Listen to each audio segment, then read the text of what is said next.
Hey, bienvenue dans ton Yann et Frank. Aujourd'hui, USAID, Elon Musk, Doge. Qu'est-ce qui se passe? Ça brasse aux States. Oui. Donald Trump, il est pas fin, OK? Donald Trump, c'est un fou. Il faut boycotter Donald Trump. Il faut avoir le panier bleu. Ah non, on l'a déjà essayé, ça. Panier bleu.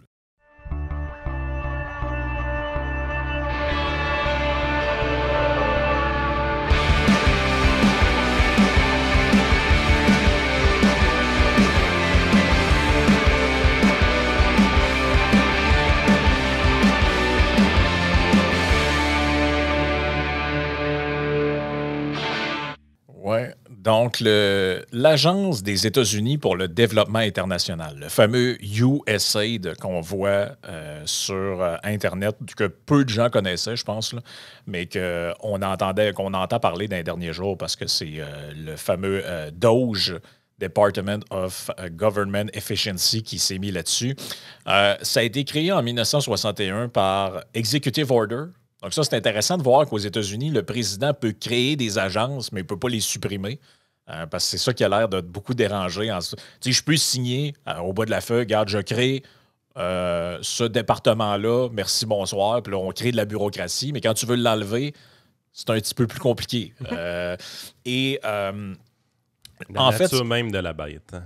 c'est ça. C'est que en fait, normalement, cette agence-là de développement, elle était sous... comment je pourrais vous dire ça? Elle était sous responsabilité de l'exécutif fédéral lui-même. C'était pas une agence indépendante. Elle est devenue une agence indépendante. Ça a été comme ça de 1961 à 1998. Et en 1998, sous Clinton, elle est devenue une agence indépendante.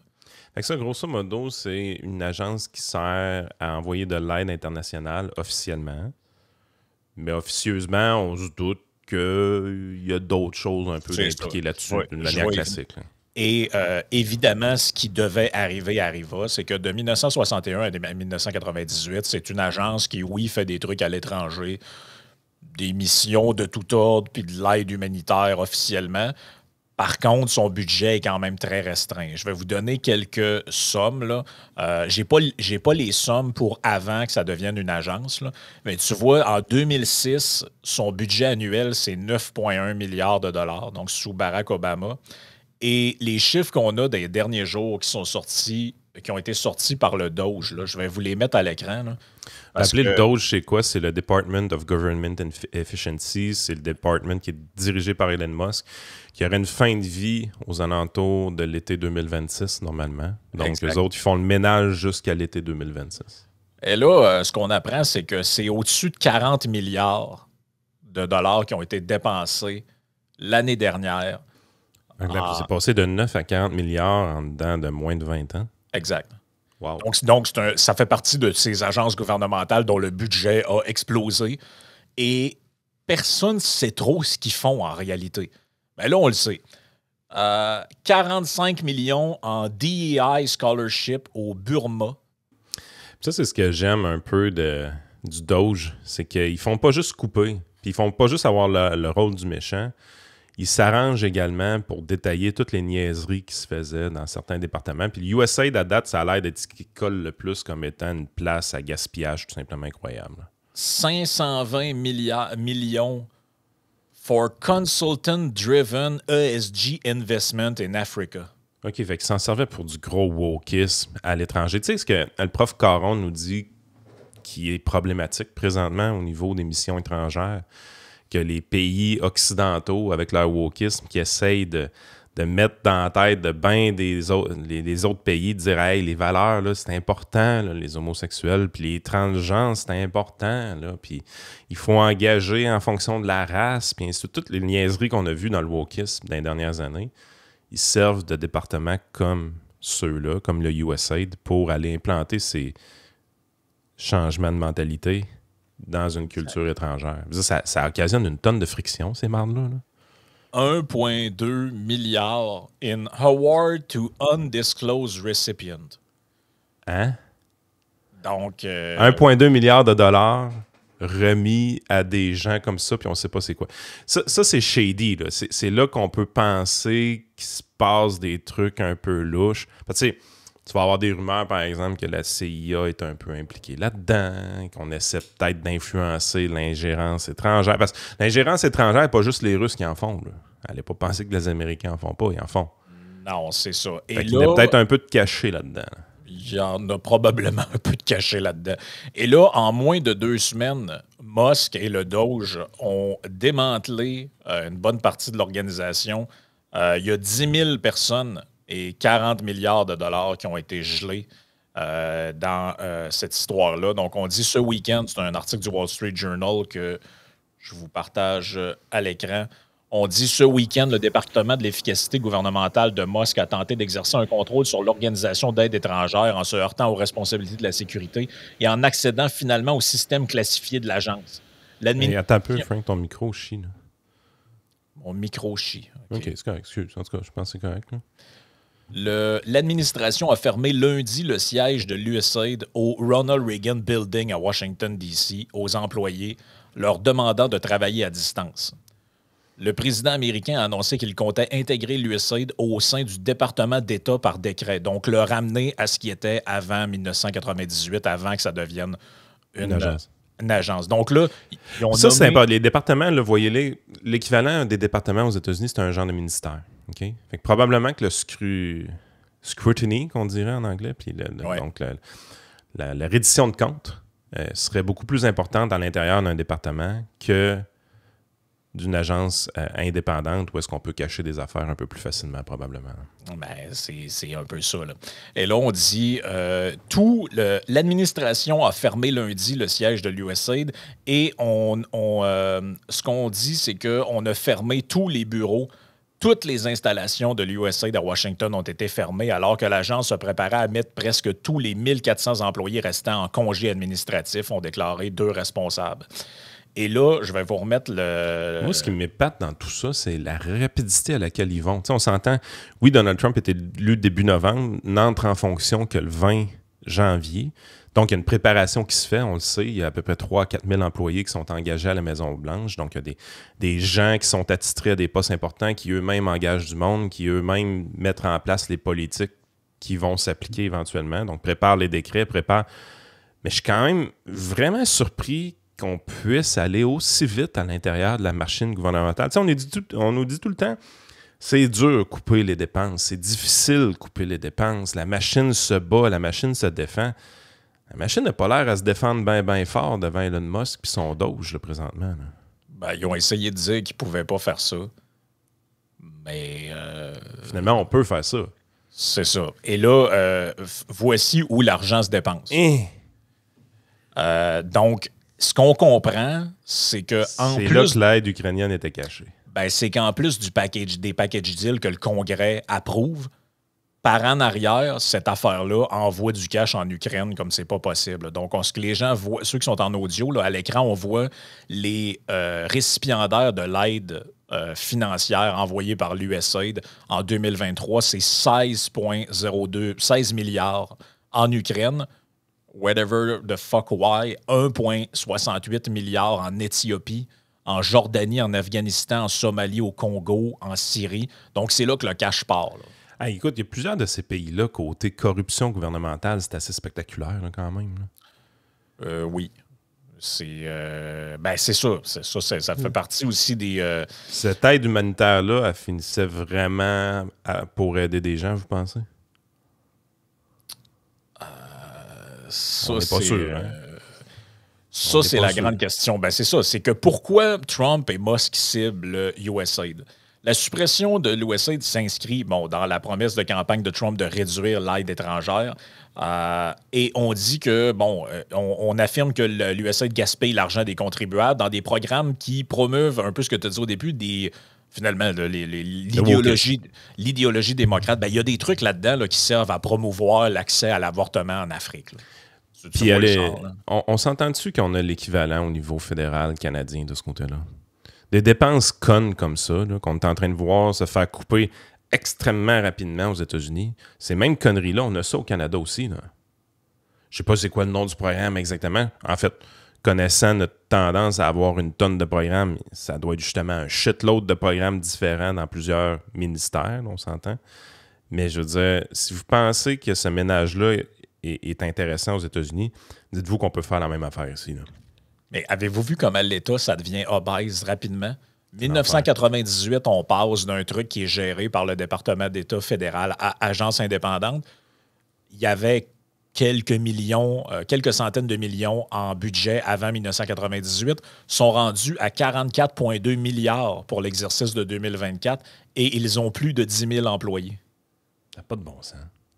Plus de 10 000 employés. Hey, pour de l'aide étrangère. Tu sais, je comprends qu'il y a des affaires cachées là-dedans. Là. Il y a des objectifs d'ingérence étrangère ou d'espionnage qui sont camouflés dans ces budgets-là. Tout le monde en est conscient. Mais sacrifice, ça n'a pas de bon sens, la grosseur des budgets, pareil. Là. Et là, t'as du monde qui capote en esti. Là. Des sénateurs démocrates protestent après avoir affirmé que Trump avait donné accès à des informations classifiées au personnel de Musk. Donc là, on commence à rentrer dans le croustillant parce que là, on dit dans leur lettre, les sénateurs avertissent que la sécurité nationale et la vie privée des Américains pourraient être menacées si les informations étaient mal utilisées, intentionnellement ou par négligence. Ils se demandent si l'équipe d'Elon Musk a rencontré des responsables du renseignement américain pour discuter de la manière de réduire les risques d'utilisation abusive des données et des mesures à prendre pour protéger les informations classifiées telles que l'identité des informateurs de la CIA ou les actions des agents de renseignement étrangers. Fait que c'est absolument pas une théorie du complot de Non, dire qu'il y a des agents de la CIA là-dedans. Là. Ben non, c'est pas pour moi qui le dit, là, c'est dans cet article-là de l'Associated Press. C'est écrit noir sur blanc dedans. Le représentant Jim Heim de Connecticut, principal démocrate de la Commission du renseignement de la Chambre des représentants, a exprimé ses propres inquiétudes quant au fait que l'examen du personnel de la CIA par l'administration Trump pourrait révéler des détails qui mettent en danger la sécurité nationale et les agents sur le terrain. Mais qu'est-ce que ça fait là-dedans, ça? Tu sais, à un moment donné, il y a des limites à tout mélanger. On le sait que c'est un peu ça qu'il faisait. Tu sais, tu camoufles ton... Tu veux pas avoir dans ton budget officiel, tu veux pas avoir une case espionnage étranger ou ingérence étrangère. Je comprends ce bout-là. Il essaie de camoufler ça d'un bord puis de l'autre. Ben oui. Mais un organisme comme le USAID, là, je m'excuse, c'est pas ça qui devrait être utilisé pour camoufler tes patentes. Là. Et là, quand je te dis que c'est directement relié à la CIA, ben on a d'autres annonces qui vont exactement dans le même genre. La CIA propose le rachat de salaire de ses employés alors que le nouveau directeur cherche à imprimer l'empreinte de Trump sur l'agence, nous dit l'Associated Press. Tout ça est directement relié. Là. La CIA a confirmé mercredi qu'elle avait proposé des rachats de salaire aux employés qui démissionnent volontairement. Le dernier groupe de travailleurs ciblés par la campagne du président Trump visant à transformer le gouvernement fédéral. Donc, on refuse de dire c'est combien et combien il y a de monde là-dedans. Là. Mais on dit qu'ils ont proposé à des millions de fonctionnaires fédéraux environ 8 mois de salaire s'ils acceptaient de quitter leur emploi d'ici jeudi. Tu prendrais-tu l'offre, toi? Moi, je prendrais l'offre, certain. Parce que quand tu regardes le niveau de détermination qu'ils ont à couper les dépenses du gouvernement, chose qu'on n'a pas vu dans le premier mandat de Trump, puis on sent que les Américains sont rendus là. Les Américains se disent, écoute, là on va faire du ménage dans notre sou à cochon. Elon Musk semble avoir un appui vraiment important pour faire ça. Là. Oui.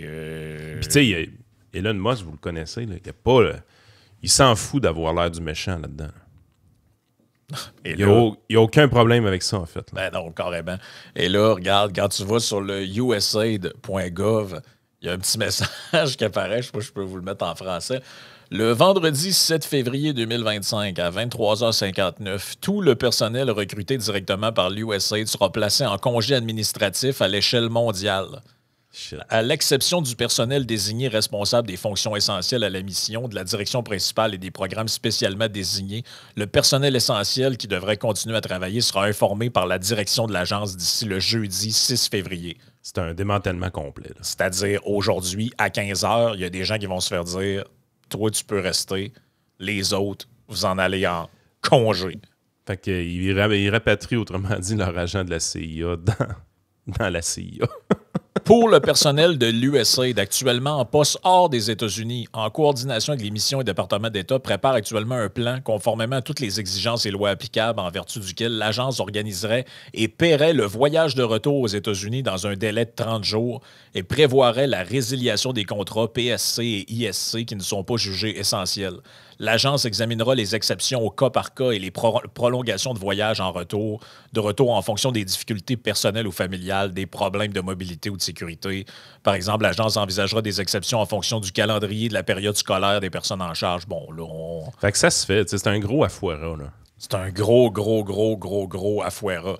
Et là, ce qui est drôle dans tout ça, c'est que il y a plusieurs personnes au fil du temps qui ont souligné ce que Musk et Trump disent par rapport au USAID. Y aurait-tu même des gauchistes qui auraient fait ça? Il y a même des gauchistes qui ont fait ça. J'ai même retrouvé un truc des Amis de la Terre, donc qui est une organisation écologique, qui reprochait au USAID de faire le trafic de maïs transgénique au travers des pays pour empoisonner le monde. Bref, même j'ai mieux que ça encore, Yann.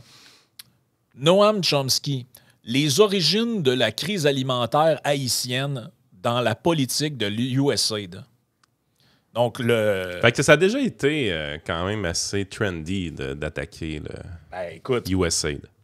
Noam Chomsky, dans ce bouquin-là, qui s'appelle Les États manqués, quand même une bonne brique pareil, là, il en parle de ça, là, de comment les programmes américains, selon lui, d'aide humanitaire, sont des genres de cover-up, pour amener, pour permettre à des business d'accéder à des marchés qui n'avaient pas accès avant et d'amener des agents undercover pour faire des affaires très douteuses. Là.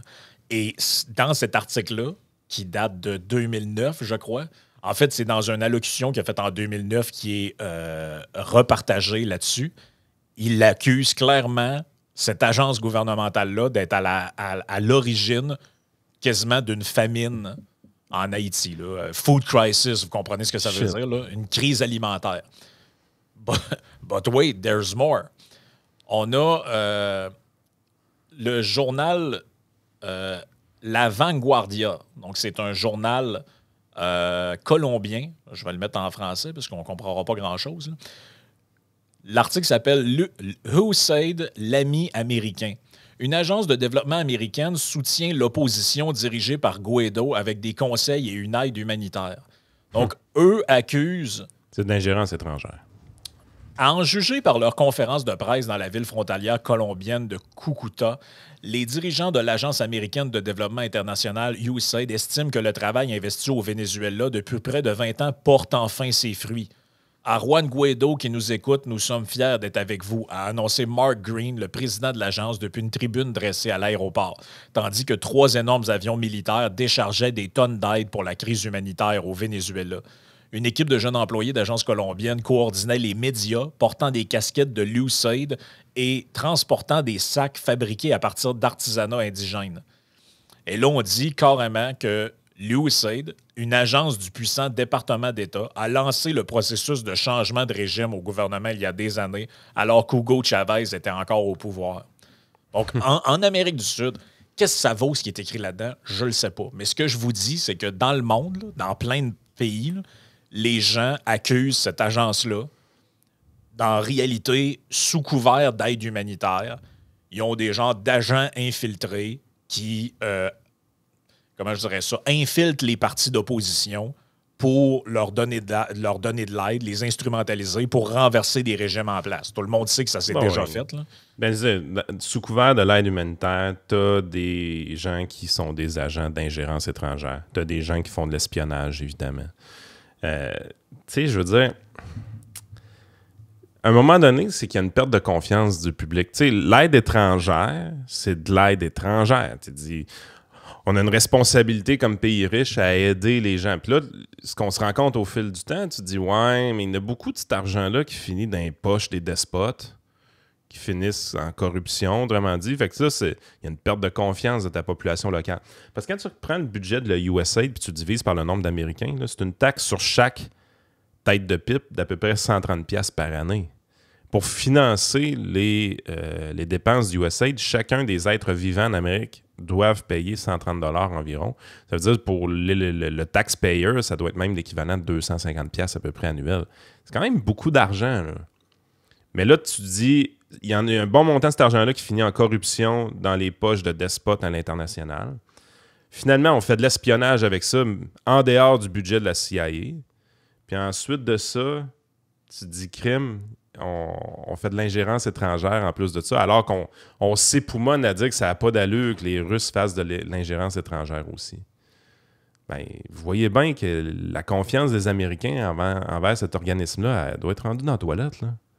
Ben oui. Et là, tu dis, là, tu sais, les gens vont dire, ouais, mais Frank, médias colombiens, tu sais, qu'est-ce que ça vaut? Ben, c'est pas les seuls. Il y a des médias occidentaux qui ont parlé de ça. Vous voyez cet article du Guardian où on nous dit, je vais l'agrandir un peu, un programme de l'USAID a été utilisé par des jeunes latino-américains pour inciter à la rébellion à Cuba. Et là, on dit un programme de l'administration Obama a secrètement envoyé des jeunes latino-américains à Cuba en utilisant le couvert de programmes de santé et civiques pour provoquer un changement politique, une opération clandestine qui a mis ces étrangers en danger, même après qu'un entrepreneur américain ait été envoyé dans une prison cubaine. Sure. Dès octobre 2009, un projet supervisé par l'Agence américaine pour le développement international, donc ceux dont on parle depuis le début, a envoyé des jeunes vénézuéliens, costaricains et péruviens à Cuba dans l'espoir de fomenter une rébellion. Les voyageurs travaillaient sous couverture, se faisant souvent passer pour des touristes. Ils parcouraient l'île à la recherche de personnes qu'ils pouvaient transformer en militants politiques. OK, fait que là, ça, c'est pas de l'espionnage. Ça, c'est vraiment de l'activisme pour créer une rébellion à l'intérieur du pays, là. Exact. Dans un cas, les travailleurs ont organisé un atelier de prévention du VIH que des mémos ont qualifié d'excuses parfaites pour les objectifs politiques du programme. Un stratagème qui pourrait saper les efforts de l'Amérique pour améliorer la santé à l'échelle globale, à l'échelle mondiale. Ben, c'est parce que tu mets en jeu ta réputation. C'est ça le problème dans ces histoires-là. Je comprends l'idée que tu veux pas dire « Hey, on va vous envoyer des activistes pour faire tomber votre gouvernement. » Tu essaies de le camoufler. Mais là, on a abusé du camouflage avec cette aide internationale-là. Mais le problème, c'est que l'aide internationale, ça peut être réellement utile. Tu sais, tu peux faire des bonnes choses avec de l'aide internationale, mais si tu camoufles toute ta grosse merde qui alimente une tonne de théories du complot à l'intérieur de ça, qu'est-ce qui arrive? Ben, tu détruis la crédibilité de l'organisme qui le fait et tu augmentes aussi la méfiance des pays étrangers qui seraient bénéficiaires de cette aide-là. Peut-être qu'en Somalie, le programme de VIH, c'est réellement un programme de VIH qu'ils veulent venir donner. Mais le problème, c'est que dans ces programmes de VIH-là, c'est des fois utilisé pour faire tomber des gouvernements. Pensez-vous réellement que les Somaliens vont trouver que c'est une bonne idée d'avoir ça ou vont faire confiance aux Américains dans leur programme de prévention du VIH? Ben non, ben, pourquoi tu penses qu'il y a plein de pays où les campagnes de vaccination ont été un échec total? Ben, dans les pays africains, c'est que Chris, eux autres, ils arrivent, ils sont comme, bon, c'est quoi l'arnaque, là? Ben, c'est quoi, vous êtes ici pourquoi, au juste, là? Juste pour ça ou encore... Il y a quelque chose qu'on ne sait pas. Là. Il y a quelque chose qu'on ne sait pas. On dit malgré leurs efforts, mais leurs efforts étaient entachés d'incompétence et de risques. Selon une enquête de la Associated Press, les autorités cubaines se sont demandé qui finançait les voyageurs.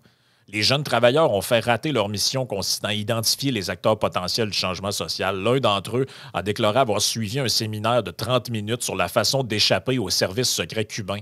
Et il ne semblait pas y avoir de filet de sécurité pour les travailleurs inexpérimentés s'ils se faisaient prendre. Bien que la certitude ne soit jamais totale, ayez confiance que les autorités ne tenteront pas de vous faire du mal physiquement, mais seulement vous effrayer. Peut-on lire dans une note obtenue par la Associated Press. N'oubliez pas que le gouvernement cubain préfère éviter les reportages négatifs des médias étrangers et qu'un étranger battu ne lui convient pas. Tabarouette. Ils ont envoyé de la chair à canon étrangère, du monde du Pérou, tout ça, à aller se faire pincer, puis après ça, pour des raisons de deniability, ils se disaient non, ils font rien de mal, on s'en fout, ils ne connaissent pas. Et puis, check jusqu'où ils sont allés. Les révélations sur le programme de USAID surviennent alors que la Maison-Blanche doit répondre à des questions sur le projet autrefois secret appelé Twitter cubain, connu sous le nom de Zuneo. Ce programme, lancé par l'USAID en 2009 et découvert par la Associated Press en avril, était de créer un réseau social primitif sous le nez des responsables cubains. L'inspecteur général de l'USAID enquête sur ce programme qui a pris fin en septembre 2012. Autrement dit... ça, dans ce temps-là, il y avait 4 fois moins d'argent qu'aujourd'hui. Là. C'était 9 milliards en 2006, Ben oui, le budget, là, ils sont à 40 que. Imagine la shit qu'ils font avec 40 quelques puis 10 000 employés.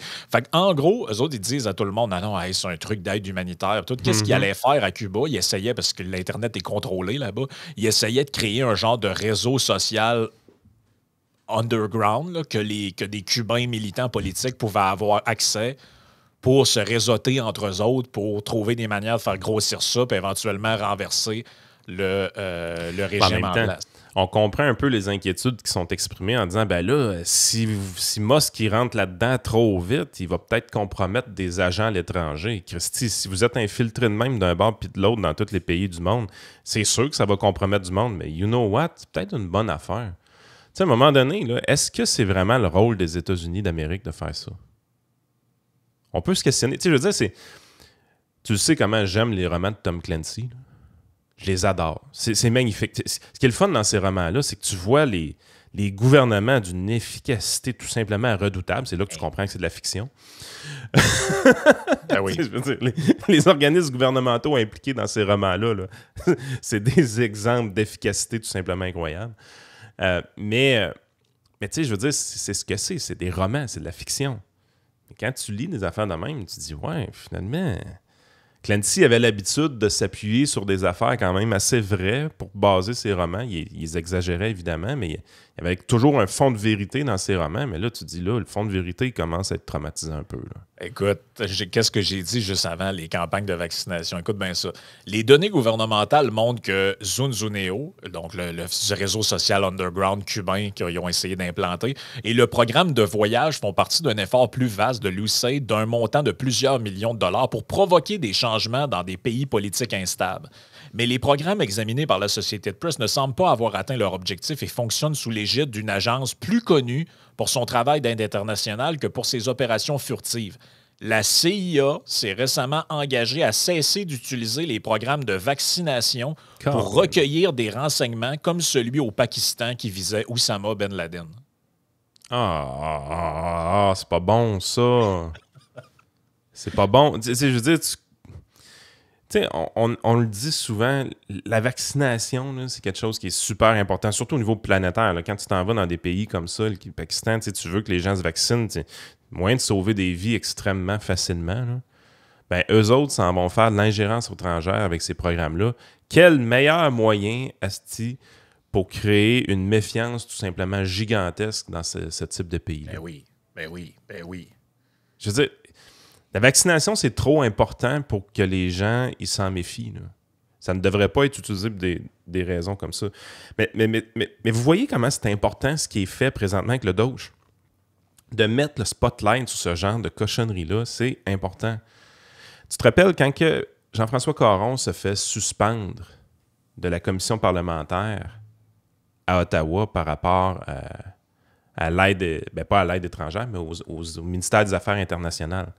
Il était censé aller en commission parlementaire, exactement aller dire que ce type de programme-là, où est-ce que vous étalez votre wokisme dans des pays comme le Kazakhstan, entre autres, ou d'autres pays du genre, c'est contre-productif. Ça n'aide pas la cause du Canada. En fait, ça nuit à la cause du Canada. Vous devriez sortir de ce genre de programme-là, tout ça. Je veux dire, l'argumentation de Jeff est super bien construite. Son texte était parfait. Il y a une woke qui a refusé de se présenter si Jeff était là, puis finalement, ils ont tossé Jeff parce qu'ils n'ont pas de couilles. Fair enough. Mais là, si tu complémentes toute l'argumentation du prof Caron en disant, en plus, on utilise ces programmes-là pour faire de l'ingérence étrangère puis de l'espionnage, je veux dire, vous comprenez que la plupart des Canadiens ne souscrivent pas à ça. La plupart des Américains ne souscrivent pas à ça non plus. Fait que, tu sais, de voir Elon Musk rentrer et dire, écoute, c'est possible de couper des programmes publics, c'est possible de voir des fonctionnaires partir avec le boîte, c'est possible d'aller sauver de l'argent, puis c'est possible surtout de se mêler de ses affaires. C'est des bonnes nouvelles, là. Tu sais, c'est les Québécois présentement qui détestent Elon Musk, là. Et Elon Musk, puis Donald Trump. Donald Trump. Ceux qui le détestent, là, il fait pas juste du mal, là. Moi, en tout cas, quand je vois là, un programme comme USAID se faire rentrer dedans comme ça, là, je vois pas de problème, là. Ben, c'est surtout que si ce que tu veux, c'est faire de l'aide, là, pourquoi il y a besoin d'avoir 10 000 employés avec un budget de 44 milliards qu'on ne sait pas trop comment il est dépensé exactement? sais, de l'aide, ça peut juste être que tu donnes de l'argent à des ONG qui font déjà ça. Là. Tu sais, c'est parce que là t'as 3 volets à l'aide internationale qui est tout simplement dégueulasse là-dedans. C'est l'utilisation de l'aide pour l'espionnage, l'utilisation de l'aide pour l'ingérence étrangère, faire tomber des gouvernements, c'est de l'ingérence étrangère, puis l'utilisation de l'aide pour pousser un agenda woke. Je veux dire, ça, là, il n'y a personne qui a voté pour ça. Ah non. Puis, tu sais, personne qui a voté pour ça. Ben non, c'est ça. C'est pour ça ce qui est drôle là-dedans, c'est les Américains, ils n'ont pas voté pour Musk. Ils ont-tu voté pour le USAID? Qui a voté pour ça, là? Qu'il y ait du monde qui fasse ce genre de truc-là? 16 milliards. 16 milliards en Ukraine, là. Sincèrement. Là. C'est toujours bien pas avec le programme USAID qui ont envoyé des missiles puis des bombes. Juste pour graisser du monde, c'est clair. Hey, c'est pas chic, là. But wait, there's more. On va terminer avec ça parce que, regarde, Chris, ça finit plus. Vous avez juste à chercher dans votre moteur de recherche, là, USAID, puis parcourez les articles qui sortent. Regarde, j'en ai un autre ici. Evo Morales affirme que les États-Unis ont soutenu des groupes d'extrême droite à hauteur de 4 millions de dollars. Le président bolivien Evo Morales a déclaré lundi sur la base des révélations de Wikileaks que les États-Unis ont fourni environ 4 millions de dollars de financement des groupes d'opposition de droite ces dernières années pour déstabiliser son gouvernement avec des actes terroristes. D'après des courriels obtenus entre 2006 et 2009, l'Agence américaine pour le développement international, encore eux autres, a donné au moins 4 millions de dollars à des mouvements séparatistes dans 4 des 9 départements du pays, a déclaré le leader de gauche lors d'un événement public. Penses-tu que USAID a donné de l'argent au PQ? C'est pas l'Iran, ça? Non, ça, c'est nous autres. Non, l'Iran, c'est nous autres. OK. Il a ajouté plus tard sur son compte Twitter personnel que Washington avait donné cet argent à des opposants qui ont commis des actes terroristes pour nous diviser en 2008 sans identifier spécifiquement les bénéficiaires de cette aide. Mais là, on dit que c'est basé quand même sur ce qui était sorti par Wikileaks. Là. Mais tu sais, est-ce que il y a... Parce que l'affaire là-dedans, c'est qu'il y a forcément de la propagande de part et d'autre là-dedans, dans le sens que tout le monde comprend que si le président de la Bolivie ou du Venezuela dit les États-Unis financent, il y a un bout là-dedans qui est de la récupération pour eux autres, montrer qu'ils sont victimes. C'est peut-être pas vrai, là. Ça peut ne pas être vrai, mais ce que moi je dis, c'est que ce soit vrai ou pas... La confiance est attaquée, là. Oui, puis dans les relations internationales que Trump essaie de bâtir... Peut-être que c'est une bonne chose d'envoyer le message qu'on démantèle une agence qui est perçue par l'étranger comme étant fomenteur de déstabilisation, de renversement de régime, que ce soit vrai ou pas. Que ce soit vrai ou pas.